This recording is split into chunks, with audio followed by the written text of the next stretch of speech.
নমস্কার। আরও একটি ভিডিও, আরও কিছু কথা।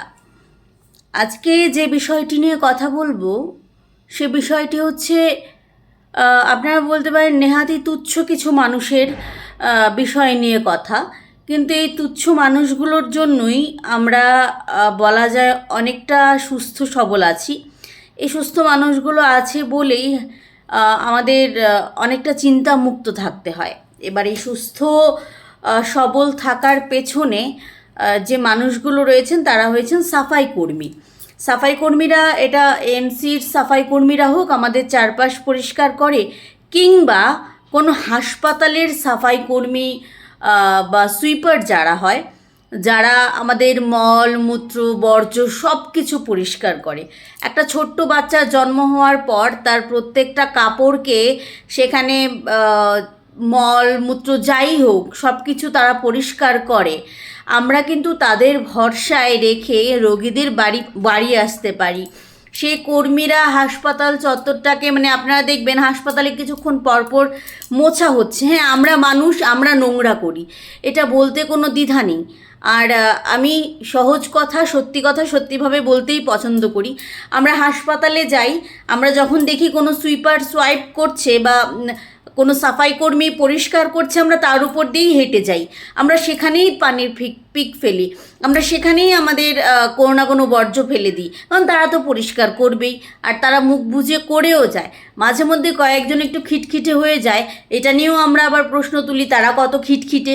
একটাবার ভাবুন, এত বছর ধরে তারা পরিষ্কার করছে, খিটখিটে তো একটু হবেই। আমাদের মারাই ঘরের মধ্যে একবারের জায়গায় দুইবার ঘর ঝাড় দিতে খিটখিট করে, তো তারা তো 20, 25, 30 বছর ধরে কাজ করছে একই হাসপাতালে। এবার আমি আইজিএম হাসপাতাল নিয়ে কথা বলছি। আইজিএম হাসপাতালে আউটসোর্সিংয়ের মাধ্যমে এবার নিয়োগ করা হবে। এবার আউটসোর্সিং যে কোম্পানিটাকে বরাদ দেওয়া হয়েছে, সংবাদে যেটা দেখলাম, এটিএসএ আর এটিএসএফ হতে পারে। তো ওই কোম্পানিটা যাকে, মানে যে কোম্পানিটাকে বরাদ দেওয়া হয়েছে, ওই কোম্পানিটা প্রথমেতে বলল যতজন সাফাই কর্মী আছে আইজিএমে প্রায় 130 থেকে 35 জন হবে, পুরুষ মহিলা মিলিয়ে। এই সাফাই কর্মীদের প্রথমেই বলল যে আপনাদের একটা ফর্ম ফিল আপ করতে হবে, মানে তারা এর আগে অন্য কোম্পানির আন্ডারে ছিল, তো বলছে যে আপনাদের একটা ফর্ম ফিল আপ করতে হবে। তো সাফাই কর্মীরা বলছেন আমরা তো এখনও অন্য কোম্পানির আন্ডারে আছে, আমাদের সুপারভাইজার বললে আমরা করব। তো সেই মতো কথাবার্তা বলে একটা ফর্ম দিল, বললো যে একটা ফর্ম আনুন, ফর্মটা ফিল আপ করুন, ফর্মটা ফিল আপ করে আপনাদের সাবমিট করতে হবে। এবার তারা গেলেন ফর্ম আনতে। ফর্মের দাম কত? ফর্মের দাম 30 টাকা। আচ্ছা, 30 টাকা। এবার আপনারা ভাবতে পারেন 30 টাকার জন্য আর কি বা ব্যাপার, ঠিক আছে। এবার ফর্ম আনলো 30 টাকা দিয়ে। ফর্ম আনার পর ফর্ম ফিল আপ যখন করতে যাবে, লেখা আছে এটা সিকিউরিটিদের জন্য, হাসপাতালের যে সিকিউরিটি থাকে সিকিউরিটিদের ফর্ম। এবার একাংশ তাদের কর্মীদের মধ্যে প্রশ্ন তুলেছেন যে আমরা সিকিউরিটির ফর্ম কেন ফিল আপ করবো? সিকিউরিটির ফর্ম আমরা ফিল আপ করবো না, আমরা তো সিকিউরিটি নই, আমরা সুইপার, আমরা হসপিটালের ভেতরের কাজ করি, আমরা সিকিউরিটি কিভাবে হব? এবার প্রশ্ন হয়েছে যে ওই কোম্পানির, মানে যে কোম্পানি বরাত পেয়েছে ওই কোম্পানি থেকে তাদেরকে রাত বিরেতে ফোন যেত।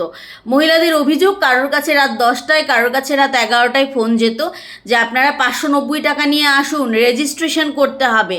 এবার তারা বলছে 590 টাকা, আমরা এত বছর ধরে, প্রায় 20-25 বছর ধরে কাজ করছি, আমরা কখনো 1 টাকাও দিইনি, সেই জায়গায় 590 টাকা রেজিস্ট্রেশন ফি। শুধু 590 টাকা রেজিস্ট্রেশন ফিতেই সীমাবদ্ধ নয়, এবার কোম্পানি বলছে আপনাদের ড্রেসের জন্য 1000 টাকা দিতে হবে, আপনাদের আমরা যে ড্রেসটা প্রোভাইড করব তার জন্য আপনাদের 1000 টাকা আমাদের দিতে হবে। তারা নেহাত সাফাই কর্মী, আর সাফাই কর্মীর আয় কতটুক তা আপনারা আমার থেকে অনেক ভালো জানেন। সে একটা গরিব সাফাই কর্মী যে সেই অল্প বেতনে নিজের সংসার চালায়, তার থেকে প্রথম 30 টাকা নেওয়া হলো, তারপর 590 টাকার কথা হলো, তারপর 1000 টাকার কথা হলো, আর যাওয়া আসার ভাড়া আমি বাদই দিলাম। তো এই যে ব্যাপারগুলো, এগুলো নিয়ে এবার ক্ষোভে ফেটে পড়েছে সাফাই কর্মীরা। তো আজ সকাল থেকে তারা আইজিএমের সামনে ধর্নায় বসেছে, মানে তারা জাস্ট বসে আছে আর কি, ধর্নায় নয়, দুঃখিত, তারা বসে আছে। যে আউটসোর্সিংয়ে তারা যখন আসলেন, কর্মীরা বললেন আপনারা ভেতরে ঢুকতে পারবেন না। তো আউটসোর্সিংয়ে তারা আবার এটাও বলেছিল যে আপনাদের মধ্যে যারা ফিট শুধু আমরা তাদেরকে বাছাই করব, যারা কম্পিউটার জানেন তাদেরকে বাছাই করব। এবার সাফাই কর্মীরা বলছেন সাফাই করতে গেলে তো কম্পিউটারের প্রয়োজন হয় না, আর আমরা যদি কম্পিউটার জানি আমরা কি সাফাই কর্মী হতাম? একদম ভ্যালিড প্রশ্ন। আর দ্বিতীয়ত বলছে যে ফিট কেন, মানে আমরা সাফাই কর্মীরা আমাদের ফিট হতে হবে কেন? ফিট হলে আমরা সাফাই তো করব। মানে ঘুরিয়ে পেঁচিয়ে এটাই আউটসোর্সিংয়ের তারা বলার চেষ্টা করছেন যে তারা শুধু সিকিউরিটি গার্ড নেবেন, তাহলে সাফাই কর্মীদের থেকে কেন নেওয়া হবে? এবার সাফাই কর্মীরা যখন আজকে হাসপাতালের সামনে আউটসোর্সিংয়ের তাদের যে লোকরা তাদেরকে আটকে দিলেন, বললেন আপনারা গেটে ঢুকতে পারবেন না, তখন সেখানকার কিছু তথাকথিত মাস্তান গিয়ে আউটসোর্সিং কোম্পানির তাদের উপর চড়াও হলো। দুজন মহিলা ব্যাপক আহত হয়েছে যা শুনলাম। তারা জিবিপি হাসপাতালে চিকিৎসাধীন। একজন বয়স্ক লোক তার এই যে কি বলে সাফাই কর্মীরা যে অ্যাপ্রনটা পরে ওটা ছিঁড়ে ফেলেছে, মানে ধস্তাধস্তি হয়েছে। তো এটা নিয়ে বিক্ষোভ চলছে। সাফাই কর্মীদের একটাই দাবি, তাদের যেন স্বাস্থ্য দপ্তরের পক্ষ থেকে ডিরেক্ট নিয়োগ করা হয়, কোনো ধরনের আউটসোর্সিংয়ের মাধ্যমে নয়। এবার প্রশ্ন হচ্ছে যে সাফাই কর্মীদের দিয়ে সিকিউরিটির কাজ কেন করানো হবে? কেন সিকিউরিটি গার্ডের জন্য আলাদা করে লোক নিয়োগ করা হবে না? রাজ্যে বেকারের সংখ্যা তো কম নয় নেহাত।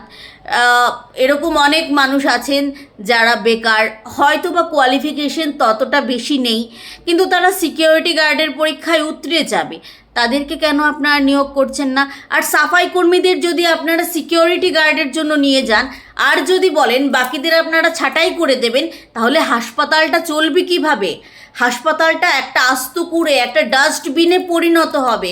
সেখানে রোগীরা প্রতিনিয়ত চিকিৎসা পাচ্ছে না, এটা নিয়ে একটা সমস্যা। বিনা চিকিৎসায় মারা যাচ্ছে, কোথাও বা ভুল চিকিৎসায় মারা যাচ্ছে, প্রত্যেক দিন অভিযোগ আসছে। সেই জায়গায় যদি হাসপাতালটা অপরিচ্ছন্ন থাকে তাহলে আপনারা যাব কোথায়? আপনারা বলতে পারেন তুমি তো এখানে থাকো না, তুমি কেন বলছো? হ্যাঁ, আমি থাকি না, বাট আমার পরিবার থাকে, আমার মা বাবা, আমার ভাই বোন, আমার পরিবারের প্রত্যেকে থাকে সেখানে। তাদের কথা ভেবেও তো আমার বলা উচিত যে আমরা কি করব এই জায়গায়।